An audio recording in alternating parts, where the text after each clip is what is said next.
The online black market Atlantis is open for business, but unlike most black markets, it's anything but discreet.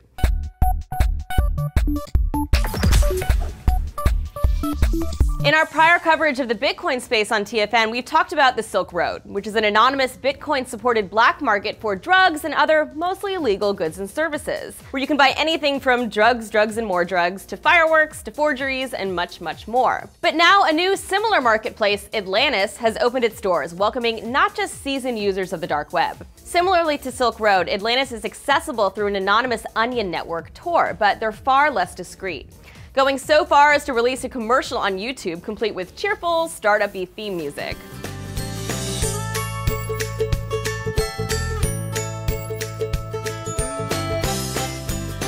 But isn't it risky for a black market to advertise? I reached out to Atlantis asking how they protect themselves and their users from law enforcement, given they're so open about their unlawful intent. They replied that Tor and VPN will cover tech and buyer and seller feedback, escrow, no paper trail, and plausible deniability should someone mail you pee.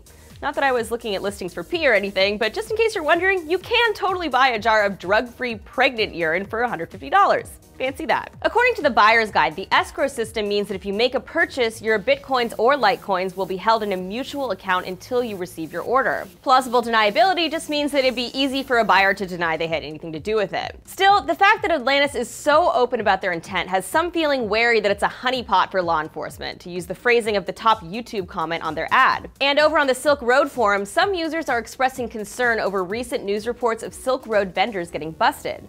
In particular, one South Carolina man who went by the pseudonym Casey Jones, who had about $800 worth of Bitcoin seized by law enforcement in relation to alleged drug sales on the Silk Road. Whether it was the result of a sting or due to recklessness on his part, we don't know. Still, this arrest and increased attention to Bitcoin overall by the government demonstrate that law enforcement is well aware of online black markets. So if you do use Atlantis, Silk Road, or any other Bitcoin-based market for not-so-legal items, don't assume you're safe. Nonetheless, in the spirit of journalism, we decided to use our TFN Bitcoin stash to order this awesome, totally legal Bitcoin-themed shirt, so I'll update you on how that goes. What's your take on all this? Would you use Atlantis or a similar Tor-accessible market, or are you too paranoid? Let us know your reaction in the comments. For TFN, this is Annie. And on today's Fact or Fictional, find out if Superman could be stronger than a locomotive or actually leap tall buildings in a single bound.